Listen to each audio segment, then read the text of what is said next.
മാധ്യമങ്ങളിലൂടെയാണ് ഇങ്ങനെ ബംഗാളിലുള്ള ഒരു നടി ഇത്തരമൊരു ആരോപണം ഉന്നയിച്ചിട്ടുണ്ട് എന്നുള്ള വാർത്ത കാണാൻ ഇടവന്നിട്ടുള്ളത്.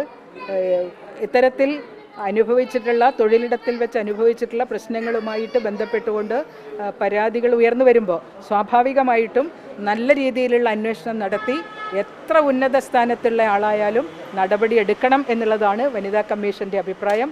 അതിൽ യാതൊരു ആശങ്കയുമില്ല. കേരളത്തിൽ അങ്ങനെ ഉയർന്നു വന്നിട്ടുള്ള പരാതികളിൽ പ്രമുഖരായിട്ടുള്ള പലരുടെയും പേരിൽ നടപടികൾ ഉണ്ടായിട്ടുണ്ട്, കേസുകൾ രജിസ്റ്റർ ചെയ്യപ്പെട്ടിട്ടുണ്ട്. ആ കേസുകൾ തീർച്ചയായിട്ടും ഈ അതിജീവിതകൾക്ക് നീതി ലഭ്യമാകുന്നതിന് പര്യാപ്തമാകും എന്നുള്ളത് തന്നെയാണ് കാണുന്നത്. അല്ല, അവരൊരു പരാതി ഉന്നയിച്ചിട്ടുണ്ടെങ്കിൽ വളരെ സ്പെസിഫിക്കായി ഒരു വ്യക്തിക്കെതിരായിട്ട് ഒരു പരാതി ഉന്നയിച്ചു കഴിഞ്ഞാൽ തീർച്ചയായിട്ടും അതിൽ അന്വേഷണം നടത്തിക്കൊണ്ട് കൂടുതൽ വ്യക്തത വരുത്തിക്കൊണ്ട് എത്ര ഉന്നത സ്ഥാനത്ത് ഇരിക്കുന്ന ആളായാലും അയാൾക്കെതിരായിട്ട് നടപടി ഉണ്ടാവണം. രേഖാമൂലം എന്ന് പറഞ്ഞാൽ മാധ്യമങ്ങളിലൂടെ ഞാൻ കണ്ടിട്ടില്ല അവരുടെ പരാതി. അവരുന്നയിച്ചിട്ടുള്ള കാര്യം മാധ്യമങ്ങളിൽ നിന്ന് എനിക്ക് കാണാൻ കഴിഞ്ഞിട്ടില്ല. ഇങ്ങനെ ഉന്നയിച്ചു എന്നുള്ള വാർത്ത മാത്രമാണ് കേൾക്കാൻ കഴിഞ്ഞിട്ടുള്ളത്. അങ്ങനെ പരാതി അവർ ഉന്നയിച്ചിട്ടുണ്ട് എന്നുള്ളത് വ്യക്തമായിട്ടുണ്ടെങ്കിൽ തീർച്ചയായിട്ടും ആ ആരോപണത്തിൻ്റെ മുകളിൽ അവരുന്നയിച്ചിട്ടുള്ള പരാതിയുടെ മേൽ അന്വേഷണം ഉണ്ടാവണം, നടപടി ഉണ്ടാവണം. അത് സർക്കാർ തീരുമാനിക്കേണ്ടതാണ്. ആ ആരോപണം തെളിയുന്ന പക്ഷം അത്തരത്തിലുള്ള തെറ്റായിട്ടുള്ള പ്രവൃത്തികൾ ചെയ്തിട്ടുള്ള ആളുകൾ ഉന്നത സ്ഥാനത്തിരിക്കുന്നത് ഒരു തരത്തിലും ഉചിതമല്ല.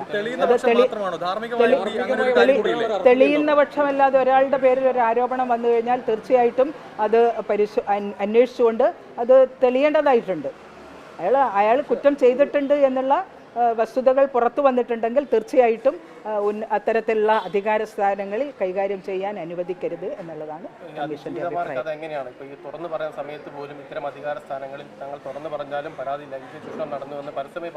അങ്ങനെ ആരും ആശങ്കപ്പെടേണ്ടതില്ല.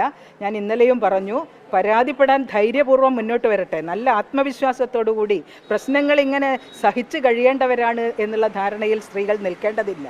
രാജ്യത്ത് നിയമങ്ങളുണ്ട്.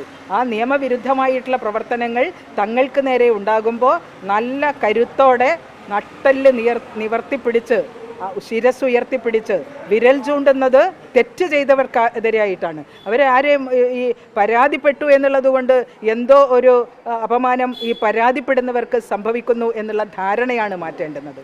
ആർജവത്തോടുകൂടി പരാതിപ്പെടാൻ അപമാനം നേരിട്ടിട്ടുള്ള ആരും മുന്നോട്ട് വരേണ്ടതായിട്ടുണ്ട്. ഇവിടെ നിയമപരിരക്ഷ ഉറപ്പുവരുത്തേണ്ടതായിട്ടുണ്ട്. തീർച്ചയായിട്ടും അതിനുള്ള ഒരു ആത്മധൈര്യം ഏത് മേഖലയിലായാലും സ്ത്രീകൾ കാട്ടണം എന്നുള്ളതാണ് വനിതാ കമ്മീഷൻ. നിലപാടാണ് തങ്ങൾക്കുള്ളതെന്ന് പലകുറി ആവർത്തിച്ച് പറഞ്ഞിട്ടുള്ള ഒരു ഗവൺമെന്റാണ് ഇവിടെ ഭരിക്കുന്നത്. അങ്ങനെ ഒരു ഗവൺമെന്റ് ഇദ്ദേഹത്തെ ഇപ്പോഴും ഈ പദവിയിൽ വെച്ച് പുലർത്താൻ പാടുണ്ടോ? ഈ കേരളത്തിൽ കഴിഞ്ഞ കുറച്ച് വർഷങ്ങൾക്കിടയിൽ എത്ര ഉന്നത സ്ഥാനത്തിരിക്കുന്ന ആളുകൾക്കെതിരായിട്ട് പരാതി വന്നിട്ടുണ്ട്. ആ പരാതികളിലൊക്കെ യഥായോഗ്യം നടപടികൾ ഉണ്ടായിട്ടുണ്ട്. പ്രശസ്ത സിനിമാ താരത്തിന് നേരിടേണ്ടി വന്നിട്ടുള്ള പീഡനത്തിൻ്റെ പേരിൽ നമ്മൾ ആരെങ്കിലും കരുതിയിരുന്നു ആ പരാതി ഉയർന്നു വന്നപ്പോൾ ഉന്നത സ്ഥാനത്തിരിക്കുന്ന ഒരു സിനിമാ നടൻ അറസ്റ്റ് ചെയ്യപ്പെടുമെന്നുള്ളത്? അതുപോലെ തന്നെ സംവിധായകർക്കെതിരായിട്ട് നടപടി ഉണ്ടായിട്ടുണ്ട്. ഡബ്ബിംഗ് ആർട്ടിസ്റ്റിൻ്റെ പരാതിയിൽ നടപടി ഉണ്ടായിട്ടുണ്ട്.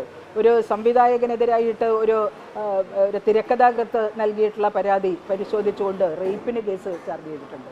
തീർച്ചയായും ഒരു പരാതി ഉയർന്നു വന്നു കഴിഞ്ഞാൽ ആ പരാതിയെ സംബന്ധിച്ച് അന്വേഷിച്ച് തെറ്റ് ചെയ്തിട്ടുണ്ടെങ്കിൽ അത് ആരായാലും മുഖം നോക്കാതെയുള്ള നടപടികൾ സ്വീകരിക്കാൻ ഈ ഗവൺമെൻറ് തയ്യാറായിട്ടുണ്ട്. ഇനിയും തയ്യാറാവണം എന്നുള്ളത് തന്നെയാണ്. സഹിച്ചു നിൽക്കാതെ ഒരു സ്ത്രീ അവരുടെ പരാതി, അവരുടെ ആരോപണം അവർക്ക് നേരിട്ട അനുഭവം തുറന്നു പറഞ്ഞു മാധ്യമങ്ങളോട്. അത് തുറന്നു പറഞ്ഞിട്ട് പോലും ഈ ആരോപണ വിധേയൻ സർക്കാർ നികുതി പണം സ്വീകരിക്കുന്ന ഒരു പദവിയിൽ തുടരുകയാണ്. അത് ശരിയാണ്. ആരോപണം ഇന്നലെ വന്നതല്ലേ, സ്വാഭാവികമായിട്ടും അതിനെ സംബന്ധിച്ച് അന്വേഷണം ഉണ്ടാവും. ആരോപണം ഇന്നലെ വന്നിട്ടല്ലേ ഉള്ളൂ. ആ അന്വേഷണം നടക്കട്ടെ. അന്വേഷണം നടന്നിട്ട് വർഷങ്ങൾക്ക് മുമ്പുണ്ടായിട്ടുള്ളൊരു സംഭവമാണ് ഇപ്പോൾ പറഞ്ഞിട്ടുള്ളത്. തീർച്ചയായും വർഷങ്ങൾക്ക് മുമ്പ് താൻ അനുഭവിച്ചിട്ടുള്ള ആ മനോവ്യഥയുടെ കാര്യം ഇപ്പോൾ പറയാൻ ഇടവന്നിട്ടുണ്ടാവുക ഈ സമീപകാലത്തുണ്ടായിട്ടുള്ള ഈ ഹേമ കമ്മിറ്റിയുടെ റിപ്പോർട്ട് ഉൾപ്പെടെയുള്ള കാര്യങ്ങളായിരിക്കണം. അല്ലാതെ വർഷങ്ങൾക്ക് മുമ്പ് നടന്നിട്ടുള്ളൊരു സംഭവം ഇന്നലെയെന്നോ മിനിഞ്ഞാന്നോ നടന്നിട്ടുള്ളതല്ല. വർഷങ്ങൾക്ക് മുമ്പുണ്ടായിരുന്നതാണെന്നാണ് ഞാൻ മനസ്സിലാക്കുന്നത്. തീർച്ചയായിട്ടും അത് സംബന്ധിച്ച് അന്വേഷണം നടത്തണം. അന്വേഷണത്തിൽ കാര്യങ്ങൾ വ്യക്തമാവുകയാണെങ്കിൽ അയാൾക്കെതിരായിട്ട് കർശനമായിട്ടുള്ള നടപടി. മാത്രമേ ഇതിൽ കേസെടുക്കാൻ പറ്റുള്ളൂ. വനിതാ കമ്മീഷൻ ആക്ടിന്റെ വിവരങ്ങൾ അറിഞ്ഞാൽ തന്നെ കമ്മീഷൻ വിവരങ്ങൾ അറിഞ്ഞു കഴിഞ്ഞാൽ അന്വേഷണം നടത്താം. വിവരങ്ങൾ അറിയാന്ന് പറഞ്ഞു കഴിഞ്ഞാൽ അവർ പരസ്യമായിട്ട് പറഞ്ഞു കഴിഞ്ഞു ഉണ്ടെങ്കിൽ, അവർ പരസ്യമായിട്ട് മാധ്യമങ്ങളോട് ഈ കാര്യങ്ങൾ വെളിപ്പെടുത്തിയിട്ടുണ്ടെങ്കിൽ അതിനെ സംബന്ധിച്ച് അന്വേഷണം നടത്താം. എത്ര വർഷങ്ങൾക്ക് മുമ്പുണ്ടായിട്ടുള്ള കാര്യമാണെങ്കിലും അന്വേഷണം നടത്താം. കമ്മീഷന്റെ മുമ്പാകെ ആ പരാതി ഫോർവേഡ് ചെയ്തിട്ടുണ്ടെങ്കിൽ തീർച്ചയായിട്ടും കമ്മീഷന് പരിശോധിക്കാം. മീഡിയ വഴി അറിഞ്ഞു കഴിഞ്ഞാലും കമ്മീഷന് റിപ്പോർട്ട് ആവശ്യപ്പെടാം. റിപ്പോർട്ട് ആവശ്യപ്പെടാം.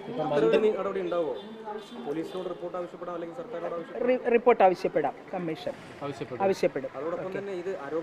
ഈ ആരോപണം ഉയർന്നു വന്നിട്ടുള്ള പശ്ചാത്തലത്തിൽ പ്രത്യേകിച്ച് ഒരു അധികാര സ്ഥാനത്തിരിക്കുന്ന ആളായതുകൊണ്ട് ഇത് സംബന്ധിച്ച് ഈ ആരോപണങ്ങളുടെ നിജസ്ഥിതി എന്താണ് എന്ന് ആവശ്യപ്പെട്ടുകൊണ്ട് റിപ്പോർട്ട് ആവശ്യപ്പെടും. നമ്മൾ ഏത് രംഗത്തായാലും ഒരു അധ്യാപകനെതിരെ ഒരു പോലീസുകാരനെതിരെ ഇത്തരം ആരോപണങ്ങൾ വന്നാൽ തന്നെ നമ്മൾ മാറ്റി നിർത്താറുണ്ട്.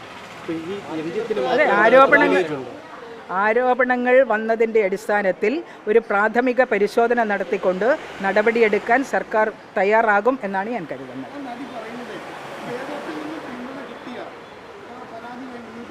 കേരളത്തിൽ നിന്ന് ആഭ്യന്തര വകുപ്പിൻ്റെ ചുമതല വഹിക്കുന്ന മുഖ്യമന്ത്രി തന്നെ കഴിഞ്ഞ ദിവസം പറഞ്ഞിട്ടുണ്ട്, പരാതിപ്പെടാൻ തയ്യാറാകൂ എന്നുള്ളത് തന്നെയാണ് പറഞ്ഞിട്ടുള്ളത്. ഈ വളരെ സ്വകാര്യമായിട്ട്